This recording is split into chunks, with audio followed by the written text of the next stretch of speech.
Hi viewers, இன்றைக்கி நம்மளோட வீடியோவில் பார்த்தீங்கன்னா நம்ம எக் புர்ஜி பண்ண போகிறோம். ஸோ அதுக்கான காய்கறிகள் எல்லாத்தையும் நம்ம வெஜிடபிள்ஸ் எல்லாமே எடுத்து வச்சுருக்கோம். ப்ளஸ் எக்கு ஒரு 3 எக் எடுத்து வச்சுருக்கோம். நம்ம பாத்திரத்தில் வந்து பார்த்திங்கன்னா எண்ணெய் ஊற்றி வச்சு அதை கொஞ்சம் கொதிக்க விடணும். இப்போ நம்ம அதில் வந்து இப்போ வந்து பார்த்திங்கன்னா கடுகு ஆட் பண்ணுறோம். அடுத்தால அப்படியே அது கொஞ்சம் கொதிக்க ஆரம்பித்த உடனே அடுத்தால நம்ம வந்து ஜீரகம் ஆட் பண்ணுறோம். சரிங்களா? அப்புறம் பார்த்திங்கன்னா மிளகாய் உரப்பு கொஞ்சம் நறுக்குன்னு இருந்தாலும் சாப்பிடக்கு நல்லாயிருக்கும். அதனால் நம்ம மிளகாய் வந்து ஆட் பண்ணிக்கலாம், தேவையான அளவு போட்டுக்கலாம். அப்புறம் பார்த்திங்கன்னா இப்போ நம்ம வந்து வெங்காயம் ஆட் பண்ணி விடுறோம்.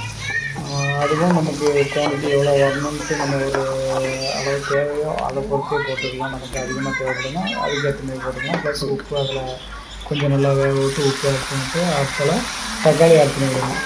சரிங்களா? அது நல்லா இடத்துல வசக்குங்க. அப்புறம் இடத்துல நல்லா வசங்கின பிறகு மசாலா பவுட்ரு இதில் ஆட் பண்ணிவிடுங்க. அதையும் போட்டு நல்லா மிக்ஸ் பண்ணுங்கள். இடத்துல நல்லா வசக்கிட்டிங்கன்னா நல்லா கலராக மிக்ஸ் ஆகிடும். அதுக்கப்புறம் நம்ம இப்போ முட்டை ஆட் பண்ணிக்கலாம். முட்டை நான் 3 முட்டை எடுத்துக்கிட்டேன். உங்களுக்கு நீங்கள் எவ்வளோ தேவையோ அதுக்கேற்ற மாரி நீங்கள் வெங்காயம் இப்படி போட்டுக்கலாம்.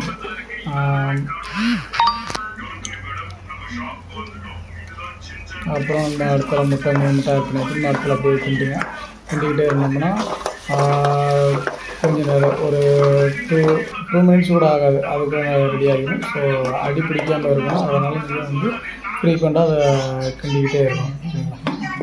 நல்ல வெஜ்